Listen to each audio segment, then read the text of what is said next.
You mentioned your band, The Legal Matters. So I want to talk about your experiences with music. You've also played with, and Dan will geek out on this for sure, the Verve Pipe. You were with them. Absolutely. Yeah, from 2009 till 2013, correct? You were a touring bassist and recorded 3 other albums. Yep. Or recorded 3 albums with the band, I should say. Yeah. I mean, but I did record some of it as well. But yeah, it was more or less as a band member too, which was, so that was about that time for sure.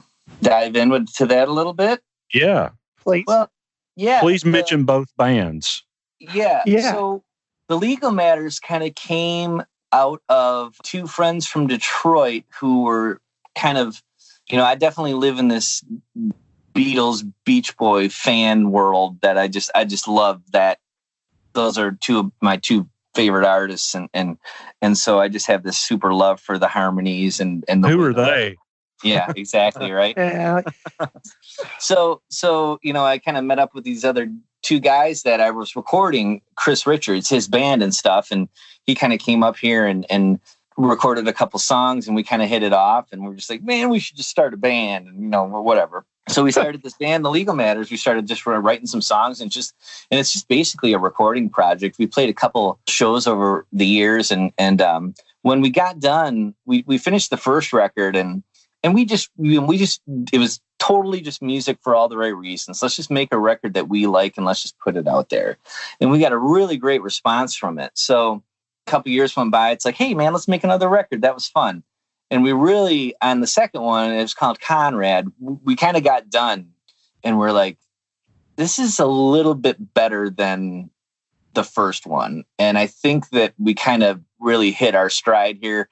The way we sang together, we're 3-part harmony nerds, and that the writing was a little bit stronger because before it was our side project, you know what I mean? But now it become like our band, so me and Chris were the primary writers. We were bringing in our A stuff, you know what I mean? So the second album came out really cohesive. And so we sent it out to a few labels to just see what would happen. And Omnivore Recordings, which is one of our favorite labels, wanted to put it out. So they put it out under on Omnivore, and we had a global release, and it did really well. So now we're making our 3rd record, and that was just a 1 album deal, which was cool. It was still great. So but we're hoping that when we get done with this one, we'll send it to either Omnivore or a couple other independent labels to see if they'll want to put it out, and if not, we'll put it out ourselves because that's just kind of how we do it.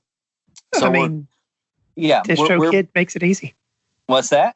I said DistroKid makes it real easy these days. Do. Yeah. And we're vinyl nerds too, so we got to get all the weird vinyl stuff made and the dude. You should for real come down. You should for real come down here and do something with the band in Muscle Shoals, man. And that'd be awesome. I know you got your own studio and stuff, but a couple friends of mine own Single Lock Records, and that's John Paul White that was with the Civil Wars. And Ben Tanner.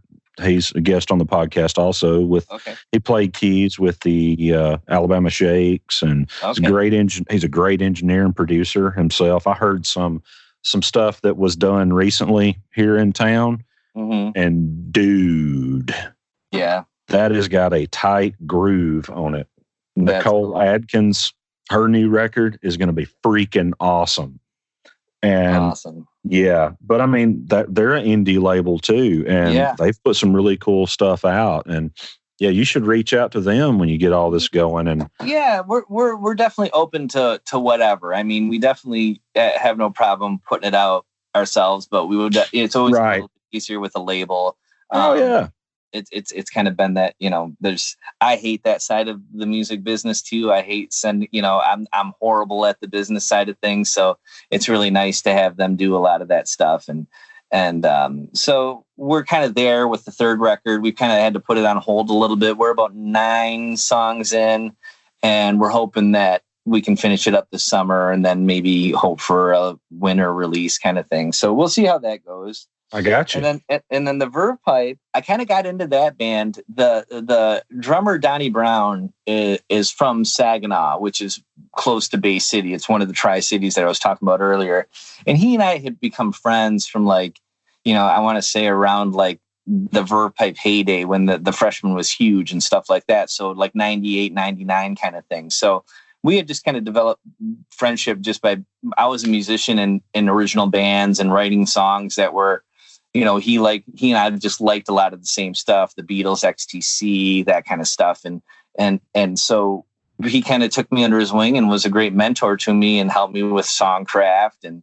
And just over time, we just became buddies. And then, I would go see him play and just kind of hang out and make guitar tech or something like that. And before I knew it, I was the fill-in guy for if the bass player or guitar player needed the gig off. So I was kind of like just the bonus guy, just in case I was needed because those are my two main instruments. So I had done some tours and I'd been friends with everybody in the band. And then just one day the bass player quit because he had just some personal stuff going on. And it was like a phone call conference. It's like, hey guys, from the singer and the drummer. And they're like, hey, Andy, bass player quit. I'm like, okay, do you want in?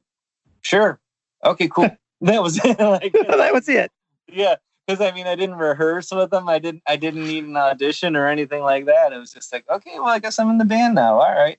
And it didn't really change much, So that was pre, having a child and stuff like that. And they didn't gig enough. Like we would go out for like a 2-week tour every 2 months or something like that and do a couple of fly dates here and there.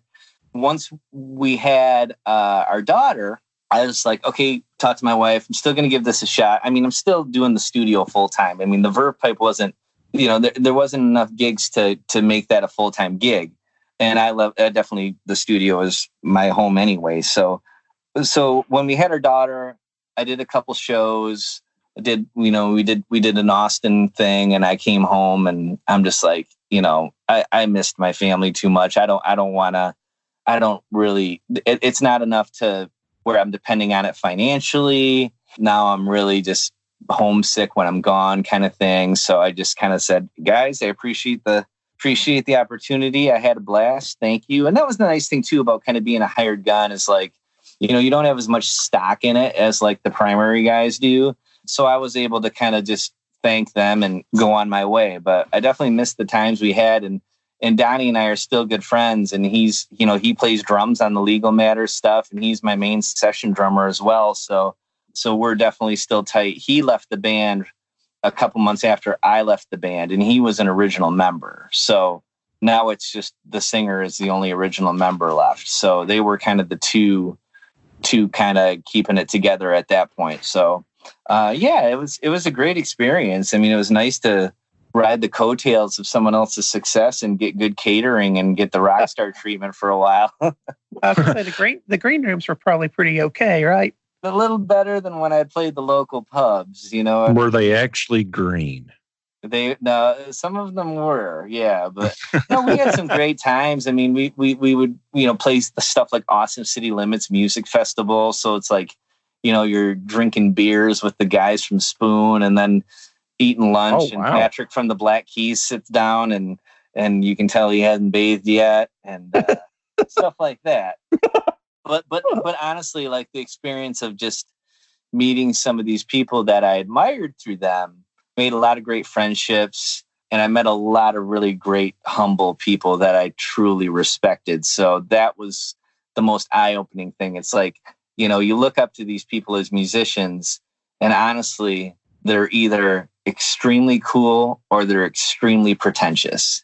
There's no gray area there. You know what I mean? Right. And you can tell within the first 15 seconds of a conversation which one they are. So exactly. Thankfully, the ones most of the time they're not pretentious because they know what it took to get there. Yeah. That's true. But there was couple experiences, but most of the time, especially the kind of people that, I'm walking up to the guys from Spoon and saying, okay, I have a studio. I try to get your drum sounds every time I dial in drums. And they're like, cool, man, grab a seat, that kind of stuff. So that is the way they get by then.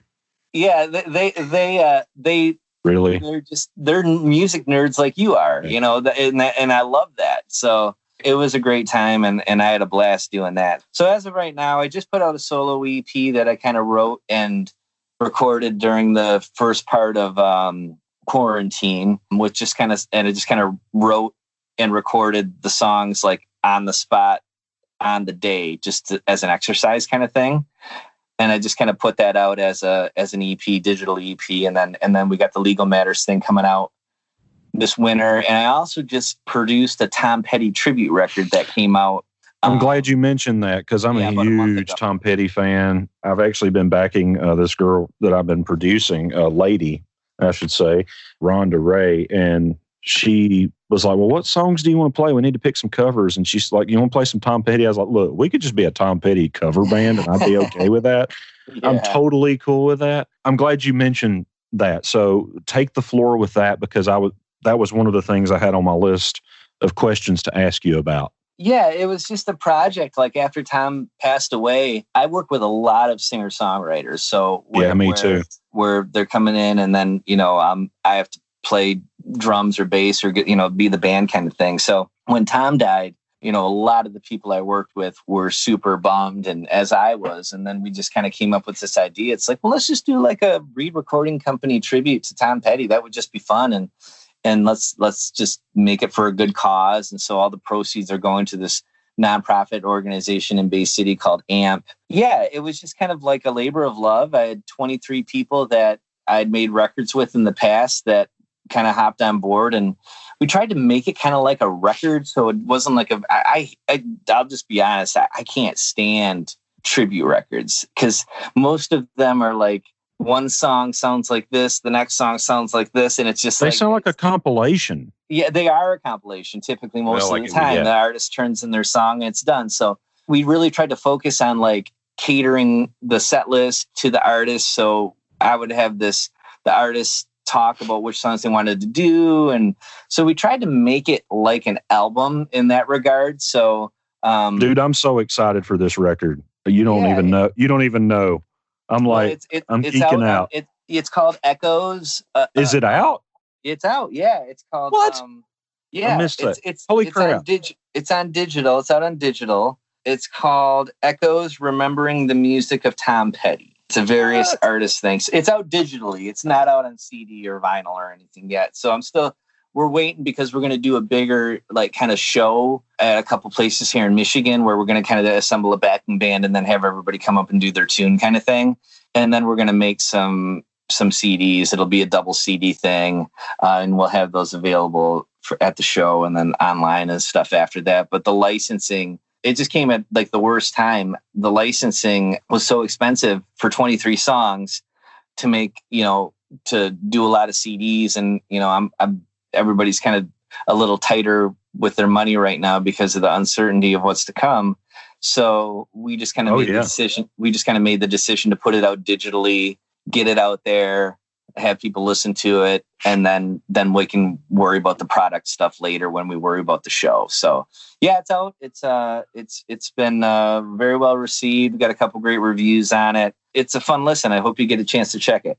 Oh, I absolutely will. I've been anticipating it, and I somehow missed the You've been wiring too much and running lights and all that stuff.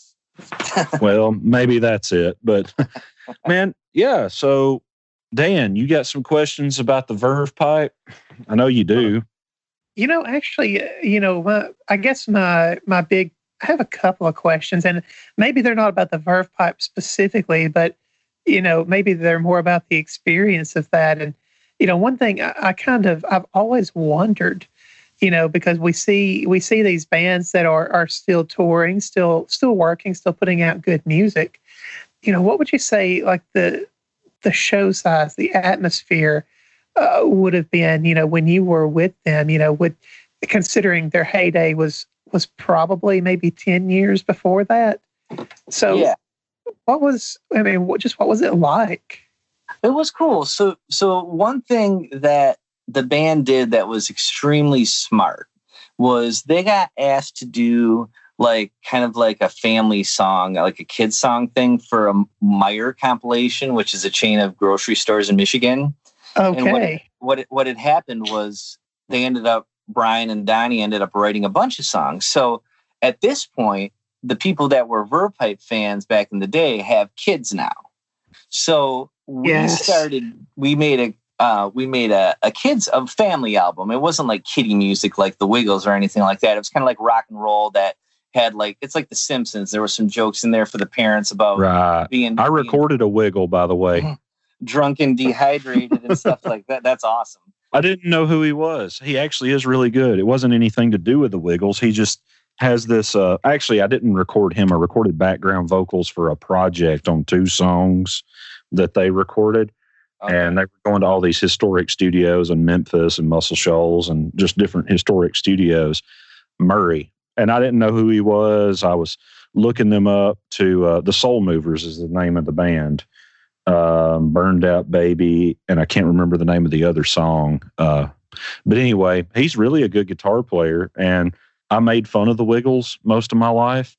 And just goes to show you, super cool guy, really a good musician. And I learned not to make fun of people because I might work with them. Yeah, you never know. Yeah, I mean, it was great. I mean, honestly, like, me being kind of a goofball anyway. So, you know, you don't have to be the serious rocker when you're doing kid shows and stuff like that. So when we would go out on the road, we would do like kind of like libraries and museums and different places like that. So we do like a kid show, family show in the afternoon. And then we would do the tour stop area at night. So the night shows were still roughly around 250, 300 people. Sometimes bigger, you know, sometimes smaller, depending on if it was a Tuesday night filler gig or something. But they were relatively good. You know, in Michigan, the band still draws great and sells out, 3,000 seat places. What's the live scene there like in Michigan? What's your music scene look like? It's amazing. I mean, especially where I'm at, there's a tremendous amount of great singer-songwriters, and you'll hear a lot of them on that Tom Petty thing. Yeah, it's super tight. A lot of great Americana artists. The live scene, there's some great listening rooms like the Arc in Ann Arbor and 20 Front Street in Lake Orion. So like where people actually sit and listen to people. You can go with an acoustic guitar and play, and people sit and listen. It's amazing. Dude, it sounds like I really need to make a trip to Michigan because it's an interest. Yeah. And Grand Rapids, which is on the western side of the state, has a great big flourishing music scene. Detroit always has a great rock and roll scene. I played in bands in Detroit over the years and stuff like that. Rock and roll just always seems to be the thing down there because that's what it's known for. It's Detroit, Rock City, that's the listening room thing is something that a few people here have tossed around ideas in the Shoals area about trying to start. And it's one of those things that I'm like, please, it's amazing. We need that so bad here. Yeah, 20 Front Street's my favorite place to play in the world, and that's about an hour and 10 minutes south of me near Detroit. And it's always just a great time. The sound guy there is amazing, and they treat you like artists, and then the people that come and see you, it's like they're just coming because they know it's going to be a good show. They might not have ever heard of you, kind of stuff, and you walk away selling records, and it's great. So I work with a lot of artists that are kind of in that scene. Amy Petty, who's a tremendous artist that I did a record with. She was from the Detroit area. She moved up here, and she's a powerhouse. I'm actually playing bass in her live band. And Donnie from the Verve Pipe, my buddy, is playing drums, and Michael Robertson's playing guitar. Cool. So there's a really, especially, one of the things that, and this will help kind of tie some stuff together too. One of the things I kind of never anticipated about like having a studio was that like the camaraderie between artists. Like I have at this point 40, 50 people regularly making records, not at all times, but like regularly. And they're all playing on each other's albums. They're all friends. They're writing songs together. And it kind of blossomed from this studio. And everybody's like kind of like making each other better. Someone writes a great song. It's like, holy crap, that's a great song, and we're sharing other people's stuff more on social media than our own stuff. And it's become this great thing. So Reed Recording Company is like not necessarily the studio anymore. It's kind of like this collection of artists from Michigan. And that's exactly what I've had happen. Yeah, that's so cool to hear you say that. Yeah, it's amazing. And it's like, and everybody's friends. And, you know, with this flood and stuff happening, we got friends from Midland and everybody's reaching out to everybody to try to help. And it's kind of the way music's supposed to be. You know, we're kind of competitive, but in a great way where we're trying to just make each other better. And we are. It's like, and I'm learning from them. And when someone comes in and writes a great song, and it's like, gosh, that's such a great song. I wish I wrote that song. Holy crap. And I love that. I love just being a part of that whole thing and learning from people and just and having it be this super inspiring thing. And that's really what that Tom Petty record is all about too, because all 23 of those people know each other. They all have gone to each other's shows. They've played shows together. They played on each other's records, all of that stuff. That is such a great accumulation of what 14 years or so have been in the studio is on that record. So that makes it a little more special too for me, you know, and I'm kind of more proud of that than I am of any of my own like records where I'm the artist, you know. So, well, that's because you built a community with your studio, and that's one of the things that I love so much about my studio and what it is I'm doing is people are choosing to work with us as people are choosing to work with you. But it's one of those things that it's a place and people, you know, they congregate and hang and, you know, shoot pool and hang out and talk about their day. And I mean, Dan can attest to this. This is pretty well the way the Muscle Shoals area is everybody's playing on everybody's records, and it's a community. The songwriting community, it's a community. When people ask me, well, what's it like here? And I'm like, you know, is it something in the water? Is that true? And I'm like, maybe. We debate that all the time. That's a mystique to it, but I mean, but it sounds cool to say it is. It's definitely got its mystique and mystery and all of that. Yeah, I think it's comfort too. You know what I'm saying? Yeah. It's like you're not like LA or New York where it's big city hustle, cutthroat. It's more chill and it's more homey and it's more front porch and it's more that kind of stuff. And I think that the people that like that vibe more are the types of people that are more willing to be a part of more stuff. You know what I mean? Like it takes a certain type of person to want to be in that environment, you know? And it's like, that's even better because that's the kind of person that I want to work with. You know what I mean? So me too. It works out, you know? So yeah. Dude, we've got to work on a record at some point. That would be awesome. I would love to do that. I mean, it's just like you totally speak my language. I mean, every time we met at, thanks to Chris and Yole Mara and everyone at Welcome to 1979 studio in West End, Nashville, and the recording summit, which I hope to God that thing happens this year. Yeah, me too. Because I look forward to that. That is like a family reunion, and that's where we met. Right. And just, I don't even remember how we struck up a conversation. Maybe you do, but we just kind of hit it off and just seemed to get along from the first conversation. But, you know, that's a thing that they've done as well. They've built it's really great. And like you said, it's like, I look forward to seeing you. And there's a bunch of people, you know, I've developed a working relationship with Kim Rosen. You know, she's my go-to mastering engineer now. And it's like, she's amazing. I went to I met her on a panel that we were on the first time I went. And I think that was the time I met you. You were there for a while. Yeah. Okay. We became buddies instantly, and it's just it. But that's another thing. That's that type of person. That's that type of recording engineer where we're all there, and you know, you get guys like Pete Lyman that are still wanting to learn and showing up every time. And it's like those are the people that you know you want to hang with and you want to associate with, and there's so much to learn from, you know, we have so much to learn from each other because we all do it so differently, you know, and I'm in the same boat, man. That is I call it my working vacation. You know, it's like I hang and I come home so inspired to make records. And I always, me too. So much. I email Chris every time on the way home, like, dude, you did it again. Amazing job. Thank you so much. You know? Yeah. I get the strong feeling he gets bombarded with that. Because which is a good thing because it's pretty like special. Yeah, it's a pretty special thing. Yeah. It really is. So moving forward, you're a voting member of the Recording Academy's Producers and Engineers Wing. Yep. That's a recent thing. Congratulations to that. That's cool. Yeah. Could you speak into that a little? Yeah, I've been doing that a few years. I got into the Recording Academy through a guy that actually I met on the road with the Verve pipe, a guy by the name of Justin Roberts, who's a Chicago musician. And he does the same thing. He did like rock records and he did like kids music. So for our first conversation, we started talking about like Fountains of Wayne or something like that. And we instantly became buddies.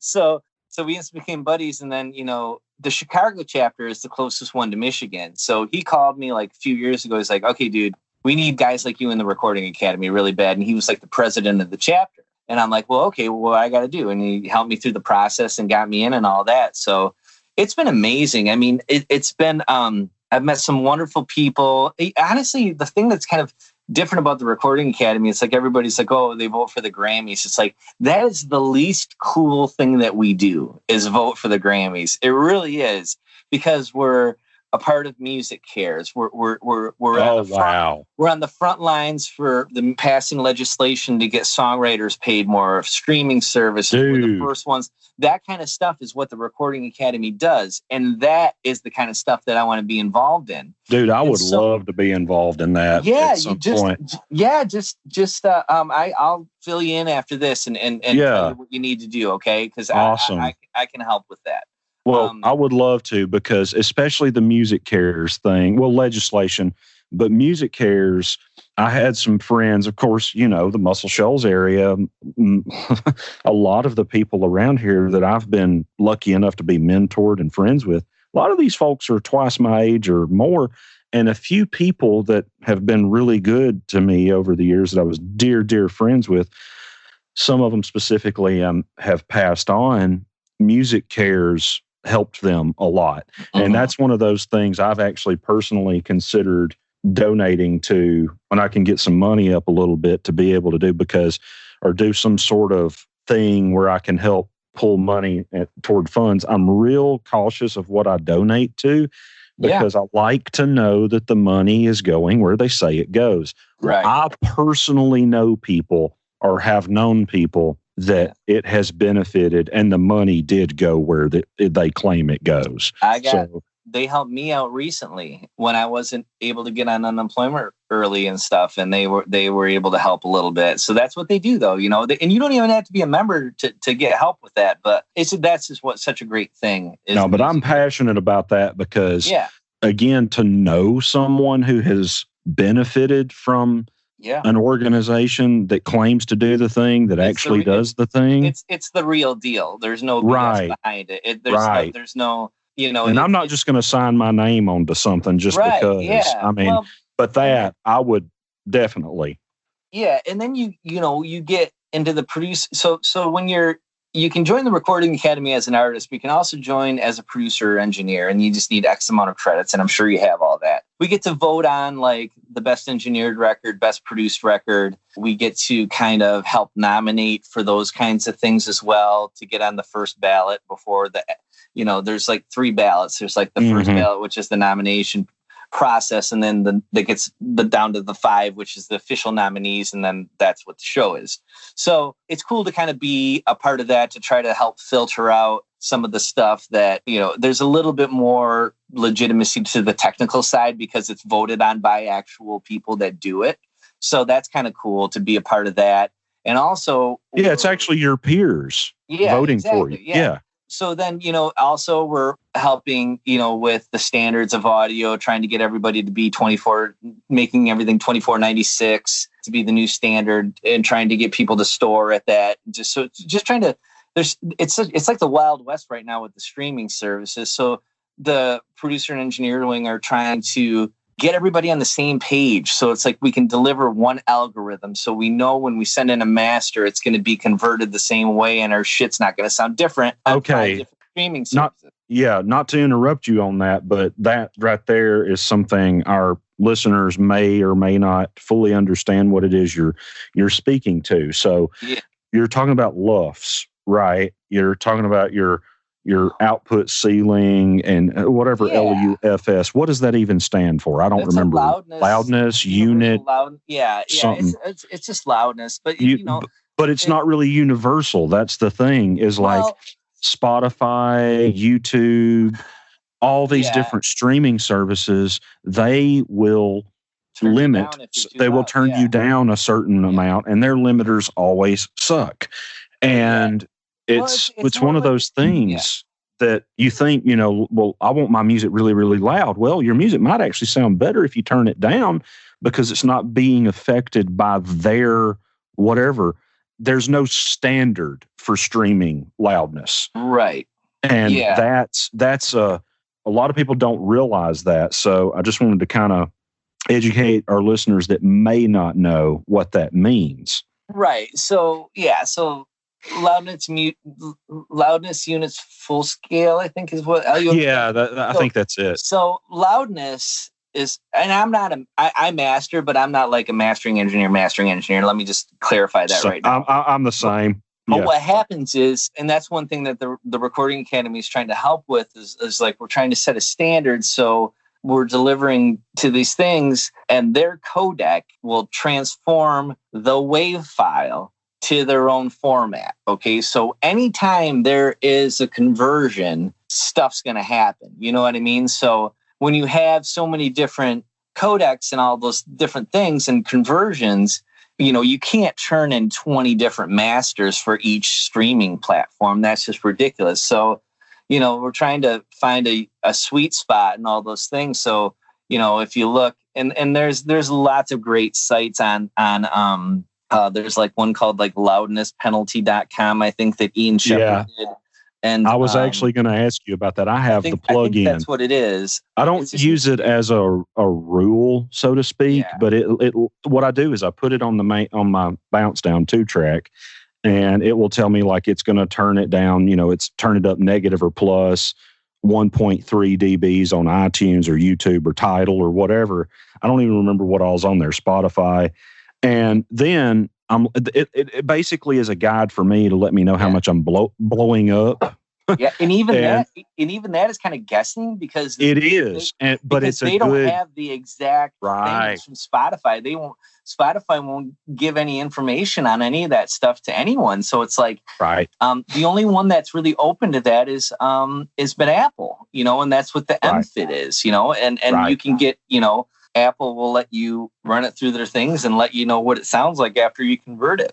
Right. So, and the thing about it, though, that I love about that plugin is it does let me know how much I'm going to be blowing up the music. And it's kind of a range. And then I'm like, okay, I'm right here. And then I have a choice of, okay, I know I'm going to blow it up. This is what I'm going to do. This is what I want it to do.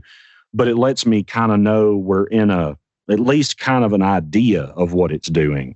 Because if if it lets me know that YouTube's going to turn it down 6 dB, I'm like, okay, I'm doing something wrong here. Yeah.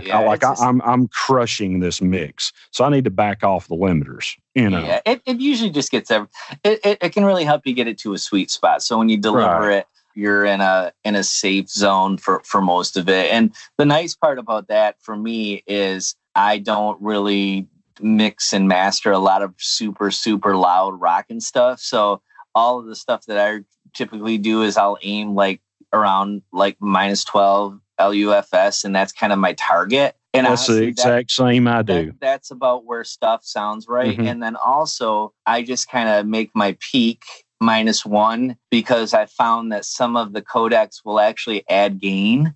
I just kind of make my peak a -1 and my LUFS around -12. And so far it's been working. And this is, like I said, this is from someone who's not a full-time mastering engineer. This is just what I've learned from other people and just kind of doing my homework and stuff like that. So there's definitely better information out in the world.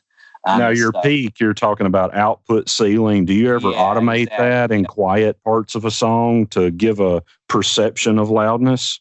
No, I mean, I do that. Well, I mean, I'll do that if I'm mastering a song and it needs to be that. But no, I just set my my mastering limiter at -1 for the peak, and then I printed at that. It's going out through I have a Burl DAC digital to analog. I print through that, and then that's my master. Cool. Yeah, we kind of naturally went down the gear nerd list here. I normally don't go. I mean, I'll nerd out on gear all day long. The Six Figure Home Studio podcast I love, they have the Gear Slut alert you are one that I feel like is a good, and chime in, Dan, on this, because I know you probably got some questions, but you are very purposeful more than a lot of engineers that I've seen in what gear you choose. Like you just recently, I think, posted where you bought some Coles 4038s, and you've got the 251 clone Warm Audio that you use, and your PC, right? Yep. Mac. Yep. Okay. Yeah. I started Mac. I was Mac guy for a long time, and then I switched over about 8 years ago or something. Okay, so I've been waffling back and forth. I'm PC myself, and been considering going Mac. But would you speak into like your reasoning for choosing gears, reasoning for switching over? Because I think that would be very valuable information. Yeah, well, the PC thing is just I just found that like I just wanted to do a build, and at the time to do a build for a Mac was going to be really expensive, so I just tried the PC thing, and it worked out well for me, and I just got accustomed to it. You know, it's just you got to be a little more careful on the internet and stuff like that. But that my computer doesn't touch the internet except for when it's archiving and backing up files to the cloud. So gotcha. Well, Chris Shaw, am I correct that Chris Shaw that engineered Weezer's Blue album that we both know? Mm-hmm. We also met at Welcome to 1979. He's worked on Bob Dylan's, several of his records, Public Enemy, a long list of people, but he uses a PC too, right? No, he's a Hackintosh. He built his own Hackintosh. So he has the ability to run both, I think, but I think he primarily stays Mac, I think. But yeah, I know he's an Apple guy for sure, but he's also a nerd in the sense that he built his own for like the one he just built. He remembered telling me that it was like $8,000 equivalent, and he built it for like $2,000 or something like that. So, wow. But yeah, he's a nerd when it comes to that stuff. But yeah, I just kind of preferred the PC thing. I mean, I own all other Apple stuff. I'm not like an anti-Apple like person. I mean, I've worked every time I go to a studio, it's on a Mac if it's a commercial space and stuff like that. So I have no trouble navigating it at all. It's just kind of my preference. Do you ever have trouble with files? Do you have to use Mac Drive or anything like that? Nope. Well, the thing that's cool with PC is actually it will read both Mac and PC drives. So I never have any issues at all. It's just I have one like external Mac drive that is formatted for Mac because here's the thing, if I have a formatted PC drive, it will not work on a Macintosh, but I have a formatted Mac drive that will work on my PC. See, that's weird. I've had the exact opposite. Yeah. So I'll take that out, and I'll take that out if I go work somewhere, and then I'll just dump it to that, and then I can put it to my working drive when I get back. So yeah, I just kind of like the PC thing. I've had good luck with it. I'm able to save some money. I just bought a laptop for around $1,000 that zings. It's got an i7 in it and stuff like that. So I'm able to do, full sessions at 96K and just, it doesn't flinch. So that's pretty sweet. And like with microphones and stuff, I've had the Coles for a few years. Those were always like a dream buy for me. I kind of like, I'll try something. I'll buy one of something and I'll try it. And if I like it, then I'll get like the stereo pair. Or I'll try to get it matched and stuff like that. I'm in the process right now. I have a couple of Rupert Neve pre's come in. I'm thinking about getting a console. I don't know yet, but I might dive into the MCIs, man. Yeah, well, I love Chris's. I worked at 79 before. Yeah. I love that thing, but I would want something. I mean, I love MCIs, but just personal preference. I'm just fishing around with the Rupert Neve stuff just to see what the different preamps sound like. And I've had a couple people show me some stuff on their boards and stuff, and I kind of like those. But I don't know yet. I don't know if I want to go console just because I'm such a scatterbrain and I kind of like so many different sounds that's why I kind of have like this hodgepodge of mic preamps, right, because I can never be happy with one thing. Well, so, my experience with the MCI is, one, it's way less expensive than a Neve board or something. I mean, you're talking some serious money for something like a Neve or an API, but nothing sounds like them either. my thing with the MCI is I've got those pre's and EQs sound great. It's a good vintagey thing, but I can patch any other pre in I want to. Right. Oh yeah. Yeah. No, I understand that. But I've still got a console. I'm a big fan of it, and return on investment too, you know? Yeah. I've got the 618, which is 16 channel, and it's smaller and it fits in you can put it somewhere, you know? Yeah. You don't have to have a huge space. Yeah. And I'm not really, I don't know if I'm going to go there. Like I said, I'm just kind of fishing around and stuff like that with ideas. That's cool, man. Yeah, I think with gear, you know, you got to be careful with, for sure, of what you put your money into. And honestly, it's like I've sold probably just as much stuff as I bought, because after a while, it's just like, okay, that really wasn't me, or that really wasn't my thing, you know? And I mean, I just got this $300 pair of ribbon mics from Russia that this dude just makes these generic mics that my buddy turned me on to, and they sound amazing, better than, almost as good as the Coles. So it's like, I don't care what the label says, man. If it sounds good to you, that's right. What you know what I'm saying? So like over time, I've kind of had things like my Dakings. They sound amazing on electric guitars. So those are never going away, you know? So over time, I've kind of had just like go-to pieces for certain things. And as I add a new piece of gear, I try to figure out its role with what I already have going. So but you know, we have gear addiction syndrome, and I'm horrible. I just bought some of those Behringer analog synths that are pretty sweet. I bought a couple of those. I've been curious about those. Did you get the Moog clone? Yeah, I got the Model D. It's just awesome. Thank you for pronouncing that correctly. Yeah. So you do like it? Oh, I love it, man. Yeah.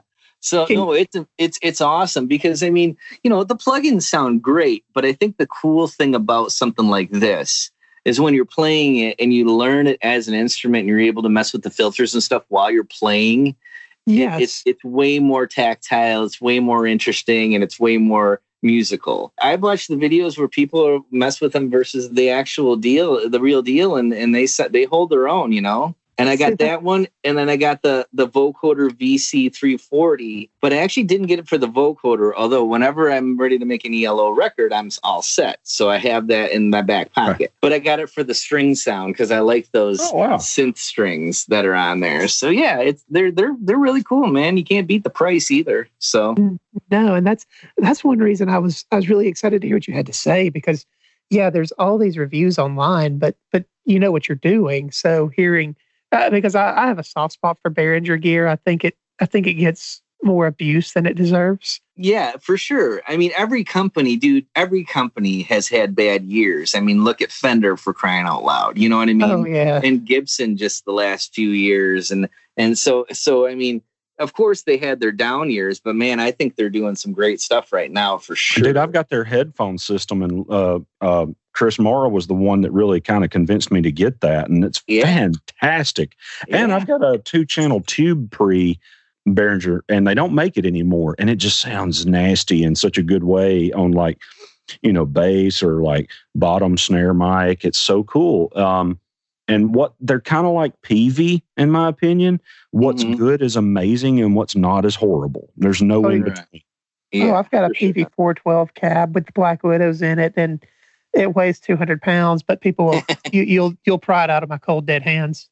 That's awesome. Those are great. Yeah. Also the the X32s that everybody uses and shows. But I've got the XR18 Behringer that you just little stage box. You operate your soundboard on your tablet, and it's great because it's small. I put it in a backpack, and I plug my sound system in with my presets for the venue I'm at. It's go time, and I make my little bit of money and eat my potato salad and go home. Yeah, it's all about the end result. I mean, I love stomp boxes and all that stuff, and I try to find the best deal I can, because I mean, I got the spaghetti. I wanted a Maestro fuzz pedal, because I wanted like the Ennio Morricone spaghetti Western sound. And I found this company that makes this pedal called the Spaghetti Western Fuzz, and sold it for like a third of the price. And guess which one I bought? I mean, yeah, no, but of course. Yeah. So it's like, and it's a great little pedal. And it says it's Barefoot FX Spaghetti Western Fuzz. So yeah, man, I love buying little gadgets that nobody else has too. You know what I mean? That's the fun thing. Exactly, because it's something they don't have in their bedroom studio with their laptop. It's something different. Yep, exactly. It's inspiring. Have you seen the people making the cases for the Model D where you can just plug in a halfway decent MIDI keyboard, pop it in, and essentially just go ahead and make it a full-bodied Moog clone if that's what you want? Yeah. I'm sorry, you brought that up, and I'm fixated on it because I've been thinking about getting one of those for like 2 years now. No, I got one. I got it for, they're like $300 or something, right? And a Moog is what? 1,500 to 3,000? I think I bought mine used for like $220. So, I mean, I have it plugged into a MIDI controller. The modulation wheel, the pitch wheel works with it. The octave up and down works with it. It's great. So, I mean, the response is amazing. It's instant. There's no latency. And then it's got a mono output. And I just always have it kind of plugged into a pre that I can switch between mic line and instrument line. So if I need to use the pre for a mic through my Snake, I can just switch it over. And then if I want to use my synth, I just switch it to instrument mode and it's good to go. So it's everything. That's clever. I just like I just like stuff ready. You know what I mean? It's like me too. And that's one thing that I really try to do. It's like I don't have a patch bay for that reason, because I feel like I would be too indecisive in that regard. So I just have things chained. Like I like my Sphere pre with my Trident EQ through my retro compressor. Like I like the way that sounds. So that is channel 1 on my Snake, and that goes into this converter, that kind of thing. So I have like my favorites kind of all set up that way. So I just have 18 inputs on my floor, and then they're just going in, so I don't have to touch the back of my rack. Well, that helps with workflow. And right. Yeah. Like I said, I'm producing or I'm playing or something. So I have to be ready. Yeah. Right. So that kind of comes back full circle to a question I wanted to ask, but forgot to, when you were talking about working within limitations can sometimes aid in creativity. Have you ever tried just saying, okay, I'm only going to have 16 or 24 tracks or only 8 tracks or whatever in Pro Tools? Oh, yeah. I do that a lot. I try to talk people into it. And I'll even go as far as like, okay, we're doing the White Album. They're like, what do you mean? It's like, okay, we got, I don't know if that was 8 tracks. I think it was 8 tracks, but we got 8 tracks. We can only use the red console plugins. We can only use the Abbey Road plates and chambers, and like we'll just do it for fun. And it's always great. Well, I've done some mixes. I haven't done that. I'm going to do that though, because that would be really cool. And I actually think that would be good for me in songwriting. But anyway, I digress. I've got a couple of plugins that are console emulations, like the Red you mentioned by Waves, and the CLA Mix Hub, and the Plugin Alliance SSLE channel, and their Lindell, the 80 series of the Neve. Oh, that thing's awesome. Oh, I love it. What is your favorite thing? My favorite thing for it's like DI acoustic. Oh, it's awesome. Yeah. And I mean, I love it on everything. And what I do first and foremost, it's either that plugin or the UAD Neve thing, is I'll put it at the front of the track and I'll just turn it, whatever it is, till it distorts. And then I'll just roll it back 2. And then I'll just match the master output. And then that way it's just getting a little bit of this harmonic distortion on everything. And it tends to glue everything together. And it's kind of like what they're doing with Luna, with the Neve summing and stuff. I know it's different, but it's still the same, where at least you have a console emulator on every track that's kind of right in the same way, Right. I've experimented with doing a few mixes here lately where it's like, okay, I'm going to mix this song on a Neve. Okay, I'm going to mix this one on an SSL, and treat my Pro Tools session like an actual console. And it's like, okay, I can use, maybe I can patch in a Tube Tech compressor or something here, or send it to an aux of a reverb or a delay or something. But we're going to treat this like it's an actual console and limit myself in that way. And my mixes, a lot of them have actually improved as a result of that, because there's a continuity between everything. Yeah. And also, everybody thinks more is more, and I think sometimes less is more, like we were talking about with just the miking. Sometimes 2 mics is perfect, and sometimes, I mean, I've had sessions where I've had like 5 plugins on the vocal, and I'm just like, man, it's just not working. And you take them off, it's like, oh my gosh, that sounds better. Right. So, well, I mean, I'm not afraid to mangle something, and I'm also not afraid to put 8 plugins on a vocal. I'll do that a lot because I might have 3 compressors doing a half a dB of compression or something, or just a little, but it's there for a coloration and a tone more than it is the thing it's actually supposed to be doing. But yeah, I mean, it just, it's case by case basis, really. Well, there is something special about just like a master section of a console too, where everything's just kind of getting glued together and pushed into like 8 faders, that kind of thing. And it's like, there's just something about that, and it's like, you've made your decisions and they're here now, and then you can obviously, I mean, they're your subgroups, but you could still tweak stuff, but it's still running through that circuit and just taking all your drums and percussion and putting it on a stereo aux. It's like, well, you had to, in order to do that, you have to back up a couple steps and make decisions and commit to them. Like, it's kind of like summing and bussing, 2 guitar mics into one channel and making it one channel instead of always having, you take away the ability to tweak things. And it's like, well, that's the guitar sound. Let's go.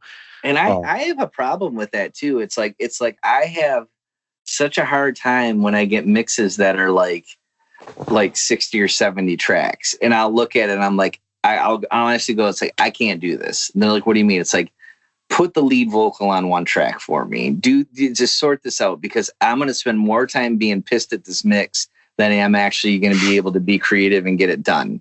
So it's like, if it's not under 48, I have a really, really hard time with it, so, and I don't know if it's just my attention span or if I get frustrated with just trying to do all the grunt work or whatnot, but usually anybody can get anything down to 48 tracks if they comped it. You know what I mean? It's like some of these track counts are ridiculous. Yeah. I had a mix I just finished that had 25 background vocals. And I tracked all of this, but it was like one of those things where that didn't bother me so much, because what I did is I took each one of them, I tuned them, blah, blah, blah, and did any minimal EQ or whatever treatment to those individual channels that I felt like needed to be there. And I bussed all of those to a stereo channel and did my EQ and everything there. So I committed that and dealt with the stereo. Yeah. So I just put them all the way to the far left of my Pro Tools session and slid it over, so I didn't even see those. All I saw was that other fader. Yeah, and you could always back up; they're still there, but it's just nice to look at that. And right, but it's not in my it's not right in front of my face. So exactly, yep. And I'm the same way. It's like I'll lay out. I have a 16 channel fader port, like controller kind of thing, and it's like everything's always down to 16 groups of some sort when I'm done. So I have the 16 faders. I can write automation. And that's it. So, yeah. Dan, if you got something else you want to ask Andy before we start wrapping this up? I've really just been here listening and learning. He's over there Googling the Behringer version of the Moog is what he's doing. Oh, no, I've done that about 100 times. No. So you just pushed purchase is what you did. Dude, yeah, I would not lie about that one. I've been a Mini Moog fan my whole life, and just to finally get something that's kind of close to it, it's really cool, man. And it's just like I said, I play it differently now than I would if it was just a plugin, Yeah. Yeah, and I feel that so much. I have probably a dozen decent synth plugins on my computer, and I feel like sometimes because it's on a screen instead of in my hand, I'll spend an hour playing Find the Tone instead of just twisting some knobs and saying, this is close enough. I like this. Let's roll with it. Yeah. Take a picture of it in case you got to recall it. That's what I got to do now with these things. Right. But it's great. It's awesome. It's just a click away. And there's a really great plugin called Snapshot. It's free, my phone is synced to my Dropbox. So every time I take a picture, it uploads right away to my Dropbox. So it pops up on my computer right away. So I can take a picture. I can put the snapshot plugin on the channel that I played the Moog on, and then it just saves it. I can upload it to that plugin and it saves it right there. So that's kind of cool. Oh, wow. That is amazing. Yeah, it's called Snapshot. I think it's called Snapshot. It's free. You got to look it up, man. It's killer. Same with like Rat Gear settings and stuff. Hang on a sec. Let me Google it here. Snapshot plugin. No, it's great. So, same thing if you got like is it called Snapshot? It might not be Snapshot. Hey, I'll look it up and I'll send it to you guys. I can't. Yeah, so you might not want to Google that just yet, listeners. Yeah. But no, I'm sure you can put a link or something in when you do the thing. But it's really great. So you can upload as many pictures as you want to this plugin that just sits on the channel. So if you got a really crazy vocal, it beats making recall sheets all day long. So now, how is it storing your picture files? Is it pulling it? Yeah, it points it from the location. So it's like, since my Dropbox files are on my drive, it's just pointing to it from the location. I don't know if you can upload it directly, but how CPU intense is it? Oh, it doesn't flinch. It's nothing. Yeah, it's because it's awesome. It's not processing anything. It's not processing any audio. It's in bypass pretty much. And it's just basically, wow. Yeah. So you can upload pictures of the mic setup or something like that on the drums. I've done sometimes when I know the drummer is going to want to do stuff over, even though I hate that. But dude, that's really cool though, because like if it's like if you tracked something and say sent it to someone, let's say you sent me something to mix that you tracked, and I like photos or at least to know what you mic'd something with sometimes, not to mess with it as much, but it as an engineer, I can put myself in your shoes and like, oh, that's what he was going for here.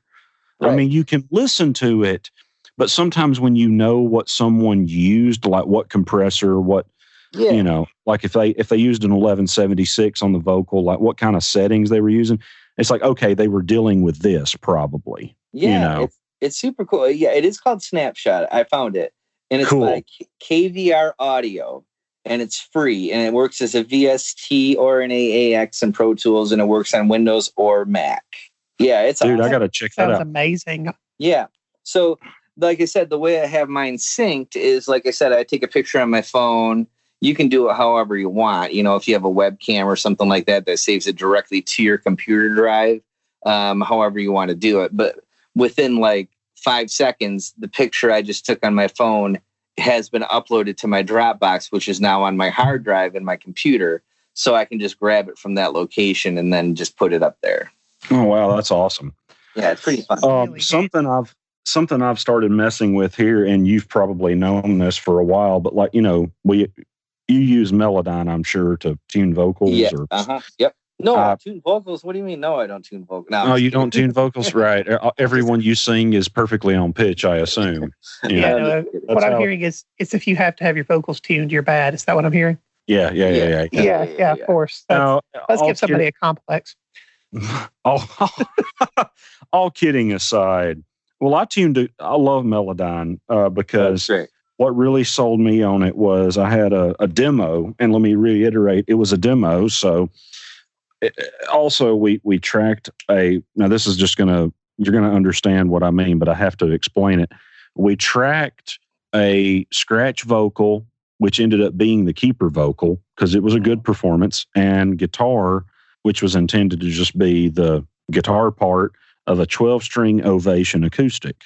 Okay, so 12-string guitars are a tuning nightmare. Add to the fact that it's an Ovation. Add to the fact that he is singing simultaneously, and we do not have a DI.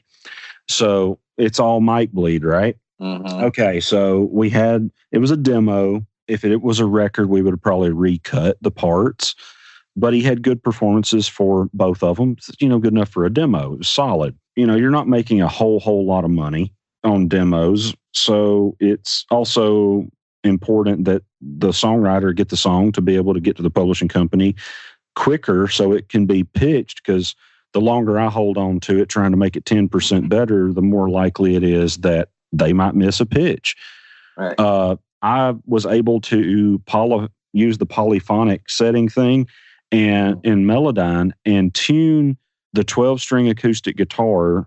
No, I was able to leave the 12-string acoustic guitar alone and tune his vocal. Yeah. Separately.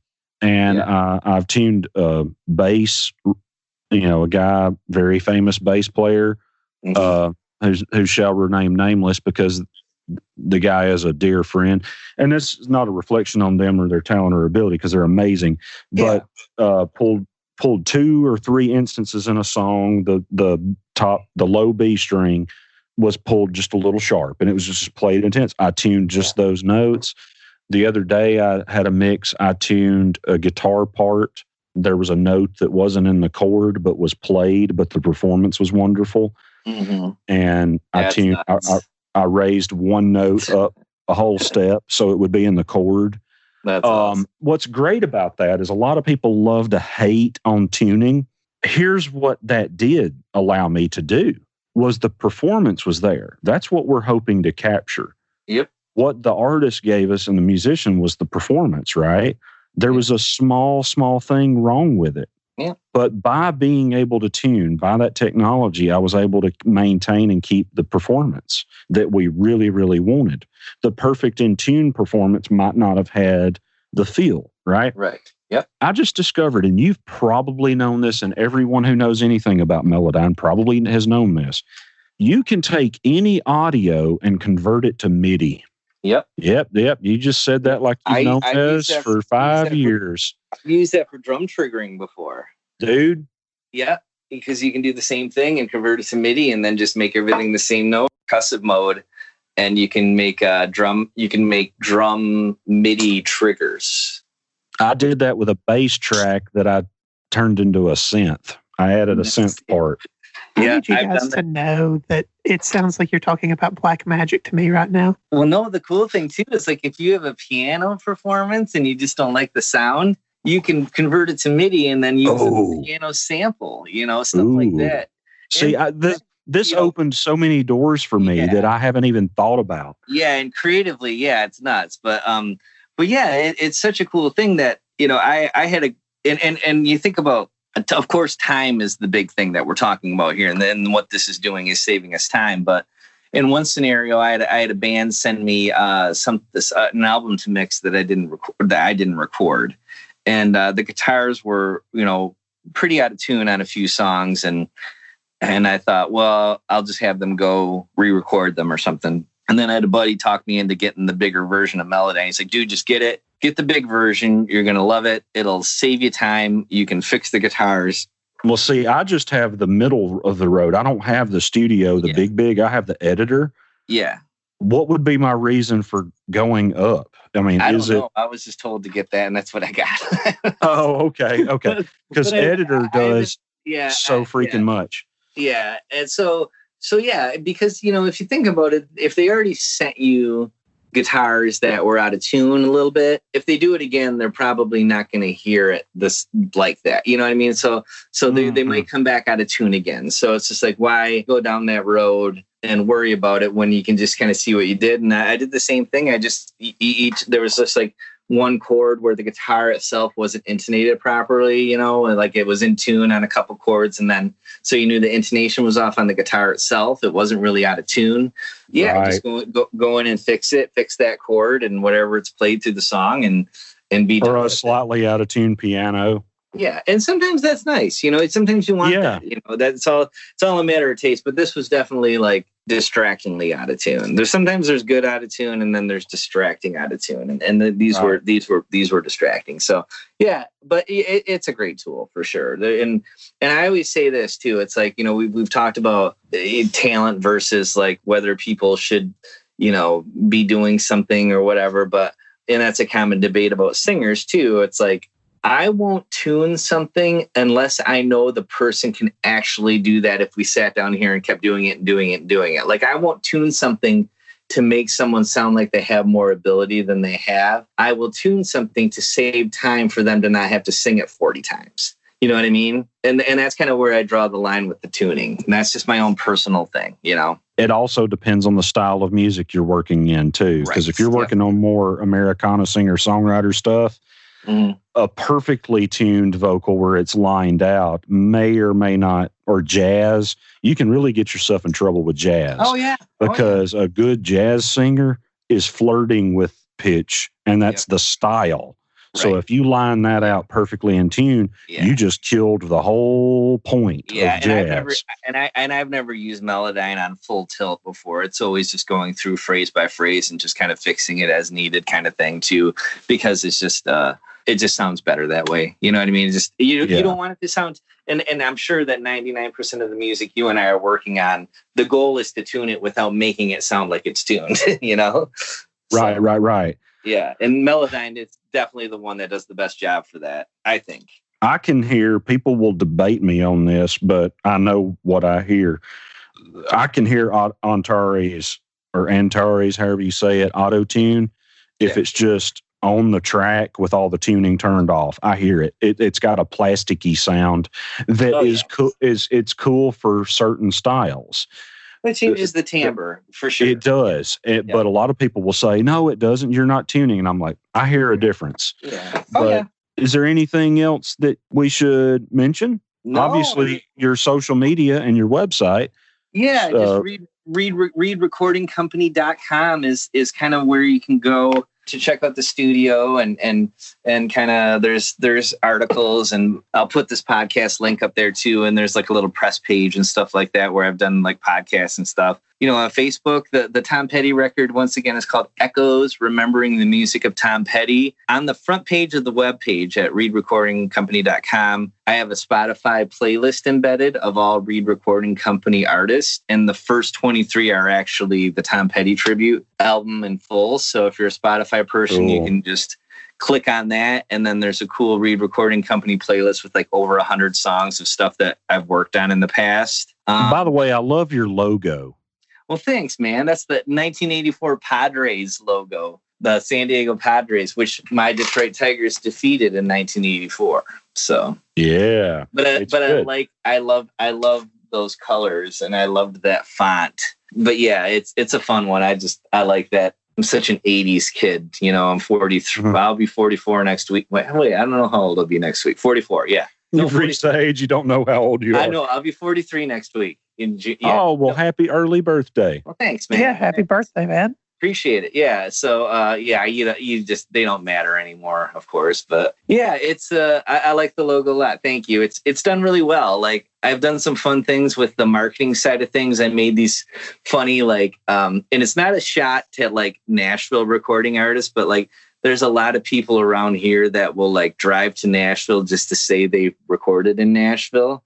And of course, they're at the studios that are just dumping out the first takes good enough kind of things, which sometimes it is, sometimes it isn't. I'm not knocking Nashville at all, but so I made these shirts. No, but I think we all understand what you're saying. You know what I'm getting at. You know exactly what I'm getting at. So I made these shirts that say Bay City Recording Artist, and I've given them to all my people that I work with and stuff, and that's become kind of a fun thing. So try to just keep the community tight and just on the same page and making them proud to be a part of it and stuff. So yeah, if there's any listeners that you have in Michigan that are curious about anything, just give me a call. My number's on the webpage and stuff. Happy to talk about all that stuff. Well, and I vouch for you too, man. You do some great work, and you're a great guy to be around. Just a cool hang. I look forward to us working together, man. Oh, that'd be a blast, man. I gotta get down there. I've never been, so you're. Well, I haven't been there either, so we need to do both. Happen. Well, wait until this water goes through. All right. If you see me paddling a canoe, yeah. We both live next to rivers. You know, there's that. So right. I mean, so yeah. Well, man, I hope and pray that whole water thing doesn't affect you guys, and that no one is harmed. Yeah, I appreciate that. Yeah, it's looking like everybody's gotten out of the damaging part. Was very much so yesterday, where they had to get out of there like quick, right. and And right now we're just the residual effect of everything. So, and I was just, I don't, it's been changing by the hour. So right now I'm sitting in a dry basement, and hopefully I'll be able to clean my floors, and I get the glorious task of rewiring my entire rig in the next few days. Ooh. Yep. Fun. Now I'm going to be like, why do I buy so much gear? Why do I buy so much gear? Exactly. How much of this can I actually get rid of? Yeah. Yeah. Well, so also shout out to Lij Shaw. You were on his podcast. Yeah. Yeah. And you were on another podcast too, weren't you? I did Working Class Audio. Yeah, with Matt Boudreau. Boudreau, love both of their podcasts. Yeah. I was on Lij's recently, and that was an honor, man. He's just such an awesome guy. Yeah, no, I listened to that. It was a great episode. Well, thank you.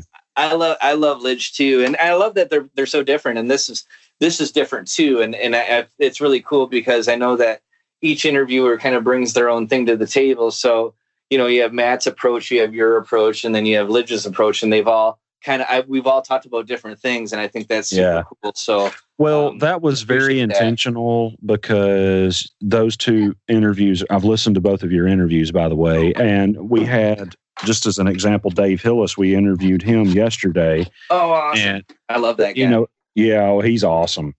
Yeah. Incredible. But both of you guys have, if anybody's done an interview with someone else, I mean, I don't want to copy that.